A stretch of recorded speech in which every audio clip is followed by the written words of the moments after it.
Irmãos, Acabe era o rei de Israel naquele momento.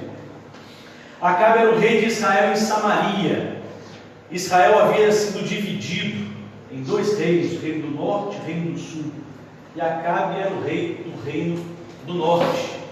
Estabeleceu a sua capital em Samaria. Acabe reinou 22 anos em Israel.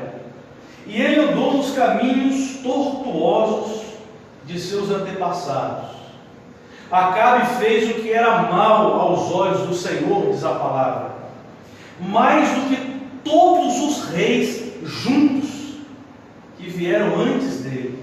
Acabe foi um rei terrível, um rei que não seguiu os preceitos do Senhor, um rei que não seguiu os mandamentos do Senhor, um rei que não guardou a palavra de Deus em seu coração para não pecar contra o Senhor. Acabe abandonou os mandamentos de Deus e fez conforme o coração dele o guiava e conforme os conselhos dos deuses pagãos e falsos que estavam ao redor de Israel. Acabe casou com uma mulher chamada Jezabel, e ela influenciou grandemente Acabe em relação ao culto do Senhor. Mas o que esse homem, Acabe, esse rei de Israel, ele fez de tão terrível assim, que o colocou na galeria do pior rei de Israel até aquele momento? Dentre tantos erros, o mais brutal e afrontador de todos eles foi descaracterizar o culto ao Deus de Israel, o único e verdadeiro Deus. Acabe retirou Deus do centro do culto e introduziu um Deus estranho, Baal. Baal não era estritamente o nome desse Deus, mas um título que significa Senhor. O nome desse antigo Deus semita era Hadad. Hadad era o Deus da tempestade, e a fertilidade da terra de Israel, da terra de Canaã, dependia totalmente e exclusivamente da chuva. A fertilidade da terra depende de Baal Hadad enviar chuva. Isso era o que foi introduzido no culto ao Senhor.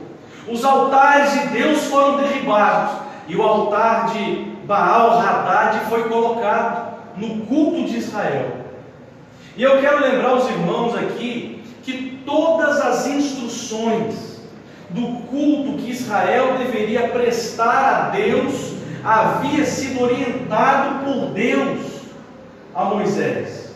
Todas as orientações, detalhe por detalhe, foi orientado por Deus.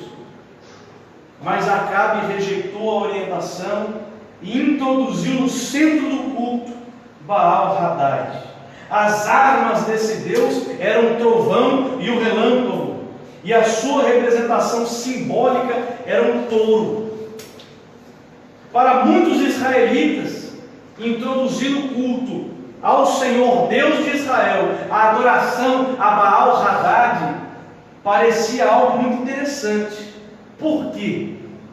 Porque a terra de Canaã, ela era muito seca em vários lugares e dependia completamente da chuva para ser fértil. Então o povo adorava a Deus e glorificava a Deus e rendia sua adoração tão somente, unicamente e exclusivamente a Deus. Mas subiu ao coração do homem as suas necessidades aqui, terrenas e momentâneas. Então parecia ser bom. Qual é o problema? É a nossa prosperidade, é o nosso pão no dia a dia, é a nossa comida cotidiana, é o nosso sustento. Então nós vamos colocar no centro do nosso culto Baal Hadad. É um outro Senhor. É o Senhor da chuva que vai nos dar prosperidade. E de uma forma muito sutil e sorrateira, esse Deus também, esse Deus estranho, esse Deus com D minúsculo, esse Deus falso, tem sido colocado no centro dos cultos de muitos lugares ao nosso redor, espalhados sobre a face da terra. E as pessoas não entendem isso, e às vezes elas nem percebem isso. Mas ele está lá. Baal-Hadad, o Deus que vai dar condição ao povo de prosperar financeiramente. Nesse contexto, Elias é levantado por Deus para pregar a verdade para a casa de Israel, para se posicionar diante daqueles que retiraram o Deus de Israel do centro do culto. Elias se levanta como um genuíno e verdadeiro profeta, que diz não aquilo que estava no seu coração, não aquilo que ele achava, não aquilo que ele pensava, mas aquilo que já estava predito nas Escrituras.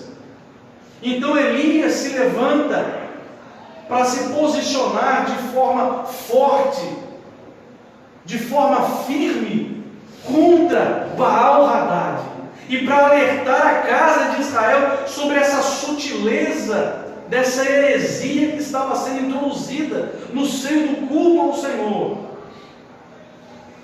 E Elias disse ao rei Acabe: tão certo como vive o Senhor, Deus de Israel, a quem eu sirvo, não haverá orvalho e nem chuva nos próximos dias, a não ser quando eu disser. Elias colocou em xeque Baal-Hadad, o Deus da chuva. Se Baal-Hadad é o Deus verdadeiro, clamem a Ele que mande chuva. E se Deus de Israel é o Deus verdadeiro, não haverá chuva durante anos em Israel. Meus irmãos, os profetas clamaram, os profetas falsos clamaram, mas a circunstância que Israel estava ali colocava em xeque aquele entendimento falso de se introduzir no centro do culto Baal-Hadad. E hoje nós estamos vendo isso acontecendo. Hoje nós estamos vivendo uma pandemia, um momento difícil. Muitas empresas estão fechadas, estão fechando, estão falindo. Muitos empregados estão sendo mandados embora. Muitas pessoas estão sendo acometidas de enfermidade e estão perdendo a sua vida. E aqueles que colocaram Baal-Hadad no centro do culto estão sendo colocados em xeques também. Assim como no passado Elias colocou o falso Deus em xeque, hoje Deus tem colocado os falsos deuses espalhados no mundo inteiro em xeque também. Cadê Baal-Hadad, a sua prosperidade?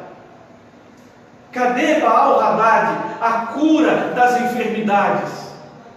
Cadê Baal-Hadad, a teologia da prosperidade?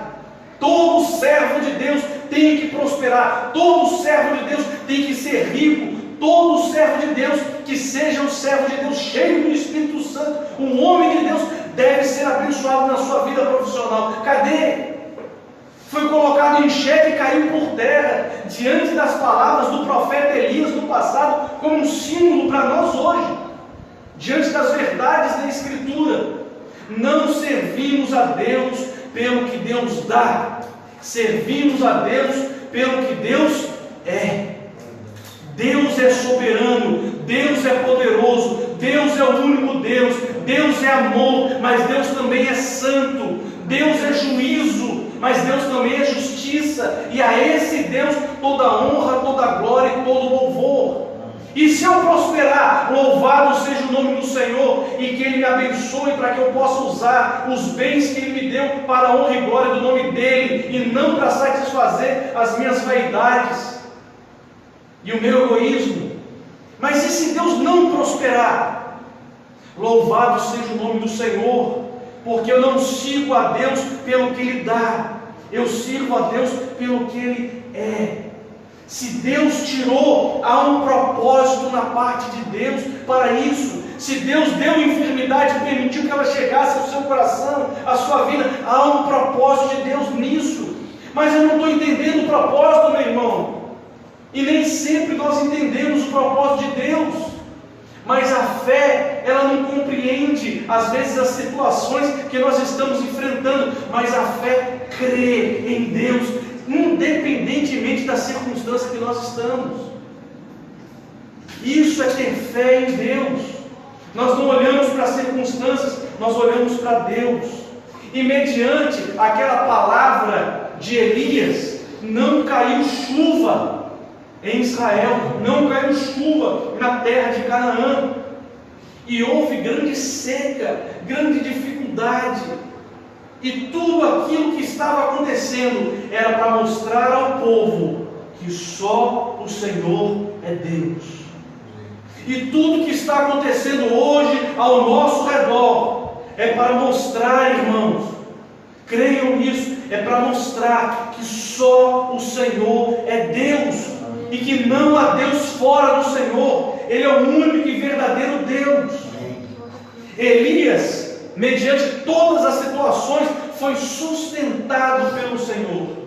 Foi sustentado pelos corvos, foi sustentado por uma viúva da cidade de Sarepta, e nada faltou a Elias. E a palavra de Deus nos diz, no Sermão do Monte, que Jesus disse assim: não vos preocupeis com aquilo que vocês vão vestir. Não vos preocupeis com aquilo que vocês vão comer. Basta o seu próprio dia o seu mal. Mas se o meu Pai, Ele veste o lírio dos vales com tamanho resplendor, que nem Salomão em toda a sua glória se vestiu. Se o meu Pai alimenta os pássaros do campo que não trabalham, vocês têm muito mais valor para Ele. E vocês serão alimentados, serão vestidos. Nenhuma necessidade deixará de ser suprida. Nenhuma necessidade. Mas às vezes as pessoas, elas confundem necessidade com capricho. Diferente. Os nossos caprichos não serão supridos, mas as nossas necessidades serão supridas. E nada faltará ao povo de Deus. Nada faltará.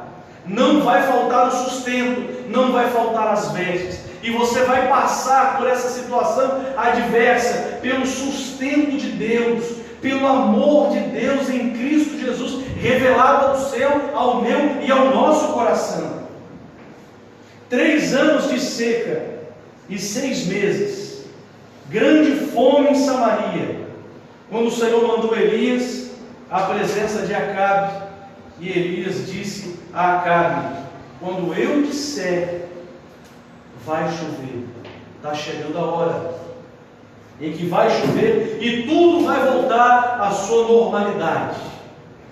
Mesmo após esse sinal glorioso de Deus agindo com misericórdia para alertar o povo de Israel, a adoração a Baal-Hadad, ela continuou no seio do culto do povo de Israel. O povo não aprendia, Deus falava e o povo não aprendia. Deus falava e aquela grande massa de pessoas continuavam a servir Baal-Hadad, e eles queriam o Deus do seu próprio umbigo, e não queriam o Deus dos céus e da terra. Queriam um Deus conforme a sua própria concupiscência, conforme as suas vontades, conforme os seus desejos, conforme os seus caprichos. E eles não eram despertados para isso. Mas durante toda essa história, sempre houve um remanescente fiel, que não se dobrava a Baal-Hadad. E pior ainda do que permanecer em adoração a Baal-Hadad, a esposa de Acabe, rei de Israel, Jezabel, mandou matar todos os profetas do Senhor, Deus de Israel. Mandou perseguir. Havia fome, havia dificuldade, a necessidade do povo era suprida, mas havia perseguição, haviam lutas, haviam tribulações, haviam dificuldades. Mas o povo de Deus permanecia sendo guardado, preservado e amado pelo Senhor. E é isso que nós precisamos entender aqui nessa noite. Não importam as circunstâncias ou as perseguições, nós vamos nos posicionar diante de Baal Hadad e vamos pregar a verdade. Nós não vamos nos dobrar ao Deus de prata e de ouro. Nós só nos dobramos diante do Senhor Deus de Israel. Isso é uma heresia, isso está errado, isso é falso. Não adore a Deus dessa forma, porque você pensa que está adorando ao Senhor. Baal significa Senhor. E o Senhor de Israel, Adonai, também era Senhor. Mas não era o mesmo Senhor, mas as pessoas clamam. E no Sermão do Monte, no desfecho, Jesus diz assim: nem todo que diz Senhor, Senhor, entrará no reino dos céus. Porque às vezes o Senhor, Senhor, não é Adonai, é Baal.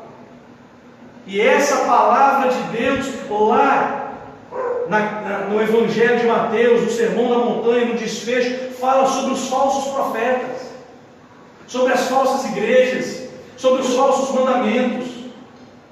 E ele diz, no desfecho do Sermão do Monte, que a maior decepção que o homem pode vir a ter é passar a sua vida inteira sentado nos bancos de uma igreja, louvando ao Senhor. Mas qual Senhor? Baal ou Adonai?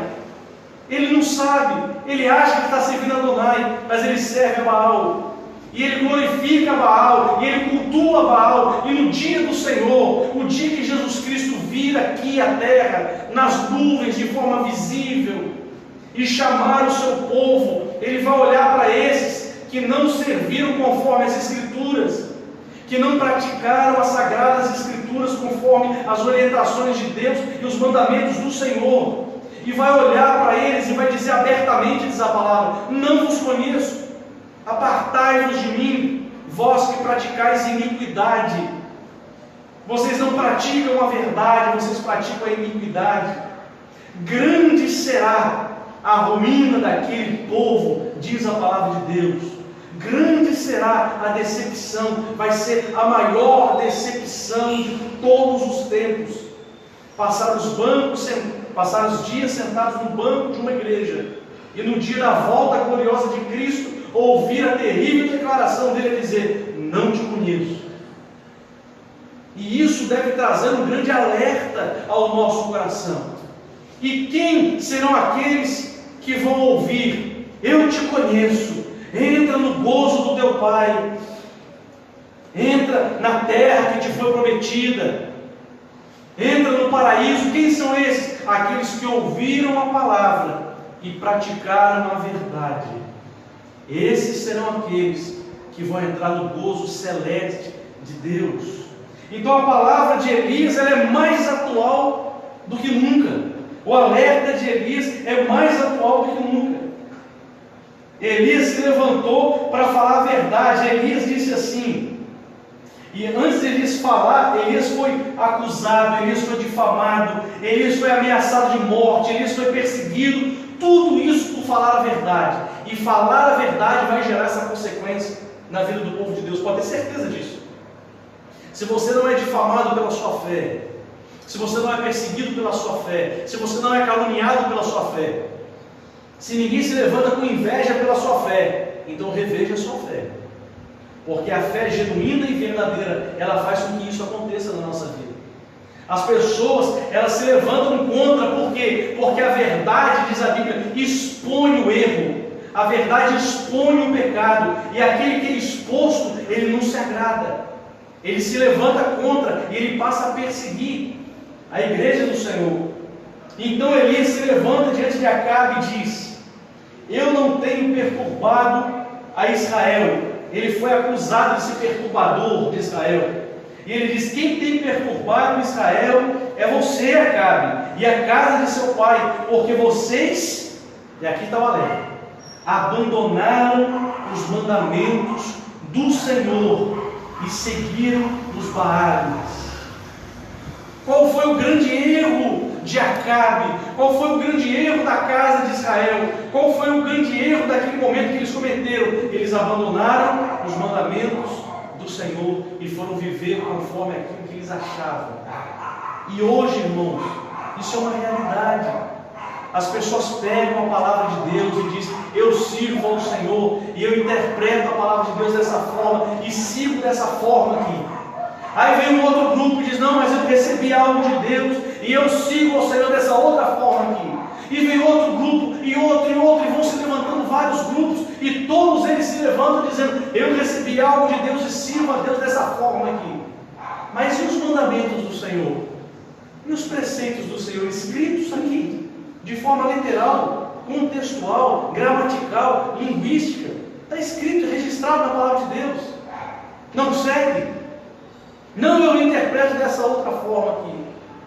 E vão seguindo a Baal sem perceber muitas das vezes. Mas não servem a Adonai, servem a Baal. E mesmo após esse glorioso sinal de Deus agindo com misericórdia para Israel, a adoração a Baal continuava. A prova disso, disse Elias: vamos fazer outra prova aqui, que Deus é Deus e que Baal, Hadad, não é Deus. Eu vou fazer outra prova para ficar mais claro para vocês que o Senhor é o Deus verdadeiro. Então, Elias, ele reúne os profetas de Baal, os profetas da deusa Azerá, ou Azera, reúne todos eles, eram 850 profetas no total, e diz assim: eu vou levantar um altar, nós vamos orar, e o Deus que responder é o Deus verdadeiro. E eles clamaram, e eles oraram, e eles fizeram de tudo, eles se açoitaram, fizeram conforme eles entendiam, fizeram conforme os outros deuses pagãos orientavam, nada conforme o Senhor, nada conforme a palavra de Deus, mas faziam aquilo que eles entendiam que era certo, e nada de resposta de Deus. Quando Elias orou ao Senhor, fazendo conforme as Escrituras, não que Elias era um homem bom e extraordinário, Elias era um homem sujeito aos mesmos sentimentos que eu e você, era um pecador como eu e você, mas Elias estava cumprindo os mandamentos e guardando os mandamentos de Deus em seu coração. E quando Elias orou, o fogo desceu, Deus respondeu, e o nome do Senhor foi glorificado. Os profetas foram mortos, e todo Israel naquele momento começou a glorificar e a dizer: só o Senhor é Deus, só o Senhor é Deus. Mas o que aconteceu depois disso? Eles continuaram com seu coração endurecido e continuaram seguindo a Baal Hadad. Continuaram seguindo aos deuses estranhos. Mas em meio a muitos, a grande maioria que seguiam os deuses estranhos, sempre permaneceram o remanescente fiel, servindo ao Senhor com devoção, com singeleza de coração e buscando fazer aquilo que a palavra de Deus instrui. Então, diante dessa circunstância, Elias ele é tomado de um grande desânimo e uma grande tristeza. E Elias foi a Berseba e deixou ali em Berseba, uma cidade, o seu servo, o seu moço, que caminhava junto com ele. E Elias caminhou um dia inteiro no meio do deserto, rumo ao deserto. Foi entrando no meio do deserto. E depois de um dia inteiro de caminhada, Elias se assentou debaixo de um zimbro e desejou a morte. Basta, Senhor, tira a minha vida, porque eu não sou melhor do que os meus pais. Eu não sou melhor do que ninguém. Elias deitou, dormiu. Deus enviou um anjo que tocou em Elias: levanta-te, Elias, e coma. Elias levantou, comeu o pão que estava ali na brasa, sobre as pedras, bebeu a água que estava na botija, voltou a deitar, dormiu novamente. O anjo voltou, tocou em Elias de novo: levanta, Elias, come, porque o caminho é comprido. E ele levantou, comeu e começou a seguir. E isso nos traz um ensinamento glorioso, irmãos, porque mediante a todas essas circunstâncias que nós falamos aqui, fizemos esse paralelo com Israel e a nossa vida agora, o momento que nós estamos vivendo.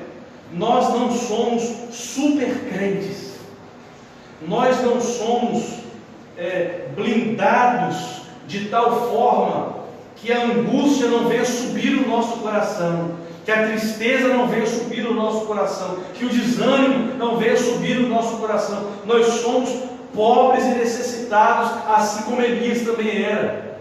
Apesar dos grandes sinais e das grandes maravilhas do Senhor no passado, apesar dos grandes sinais e das grandes maravilhas de Deus agora no presente, abençoando, respondendo oração, sustentando o seu povo, não deixando o povo passar por dificuldades tremendas, extremas, sustentando as nossas necessidades.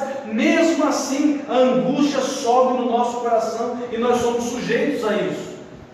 Quem nunca passou por isso?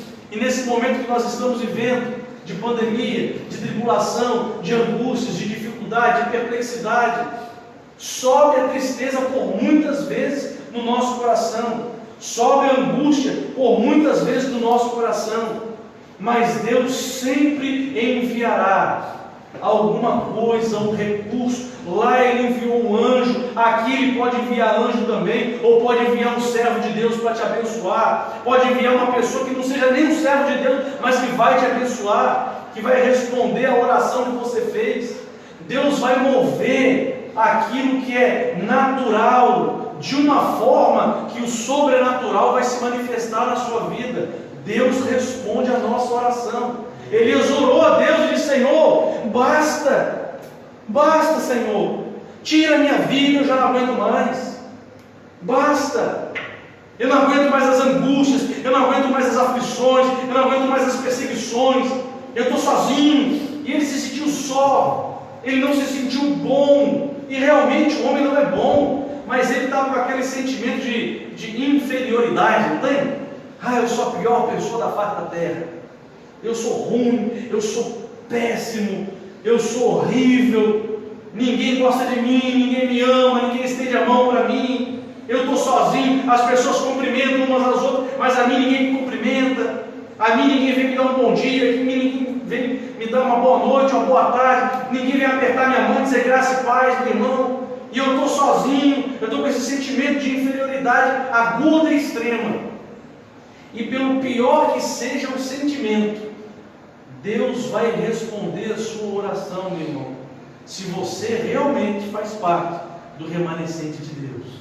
Se você tem o seu coração contrito e um coração sincero diante do Senhor, se você serve a Adonai e não a Baal, Deus vai responder a sua oração.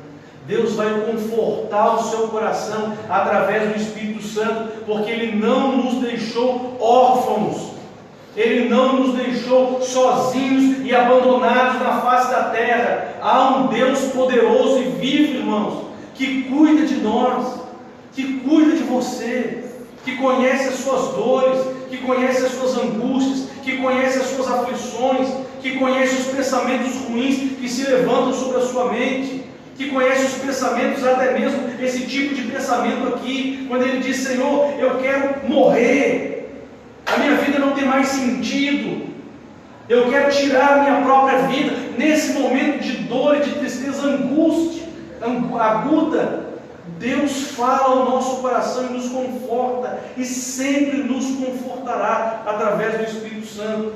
Isso é uma certeza que nós temos.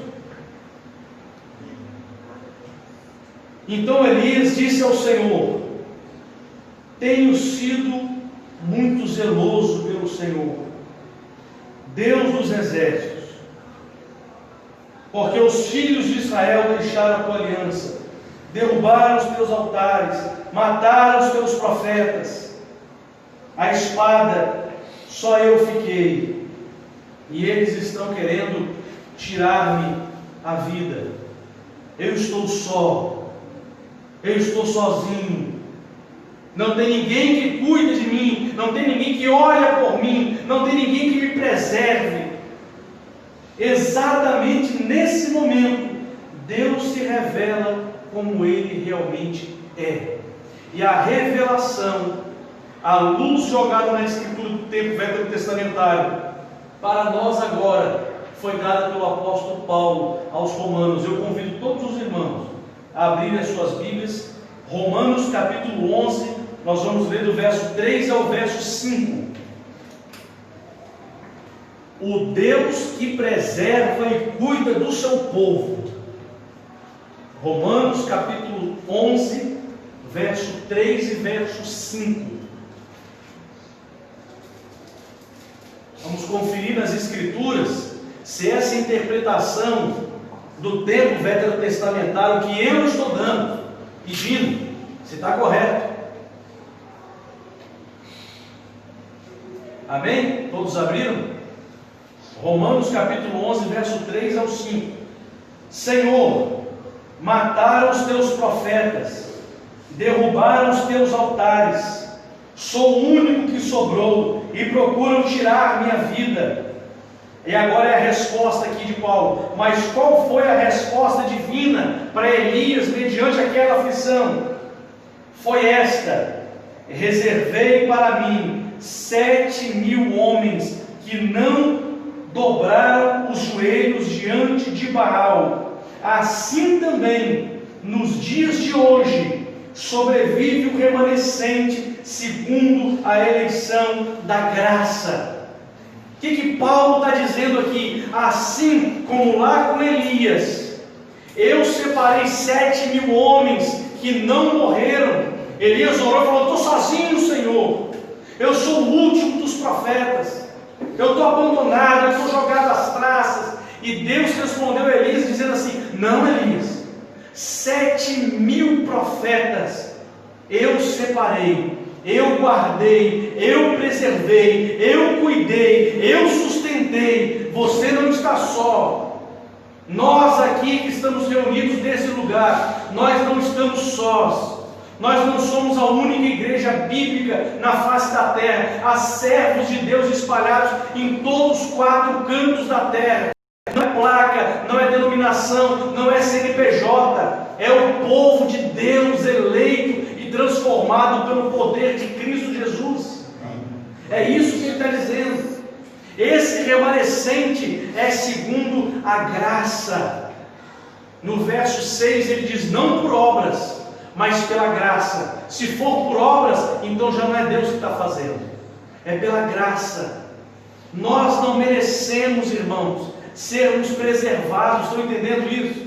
Nós não merecemos sermos cuidados, nós não merecemos sermos abraçados por Deus, nós não merecemos que as nossas necessidades sejam supridas. Nós não merecemos isso. Por quê? Porque nós pecamos contra Deus, nós ofendemos a santidade de Deus.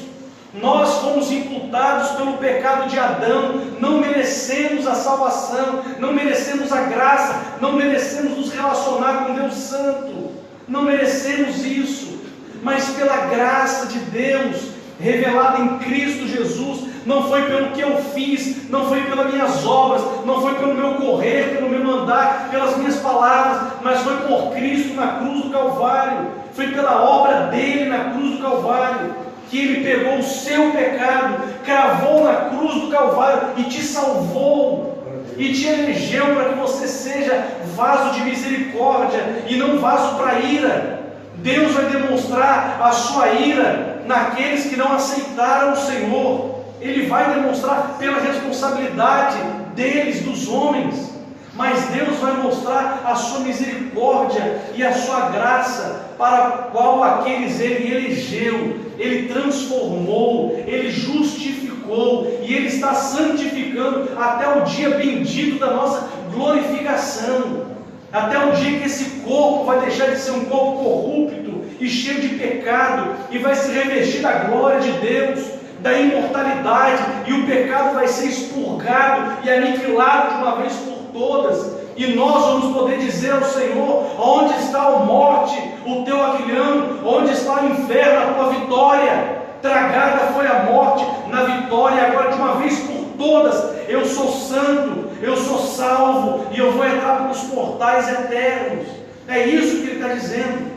Deus separou um povo segundo a sua eleição, segundo a sua graça. E se você hoje, meu irmão, se você hoje, minha irmã, aqueles que estão nos ouvindo aqui também através do Facebook da Igreja Batista Aliança da Cruz, se você hoje se dobra diante de Deus, Se você hoje se arrepende dos seus pecados, se você hoje não serve a Baal Hadad, se você serve a Adonai, se você serve o Deus Todo-Poderoso, se você serve a Jesus Cristo, mediante a ação do Espírito Santo, então glorifique a Deus de todo o seu coração e sirva ao Senhor com todo o seu entendimento e com toda a sua força, de tal forma que você seja uma luz a brilhar aqui na face da terra, para santificar o nome do Senhor, para dar glória a Ele, pelas suas ações, pelas suas boas obras e pelas suas atitudes, porque Ele te salvou por Cristo, não pelo seu merecimento, mas pelo merecimento e glória dEle. Glória a Deus. Dele, Cristo, irmãos, Cristo, somente Cristo e nada mais. É isso que ele está dizendo. Você não está sozinho, meu irmão. Você não está sozinha, minha irmã.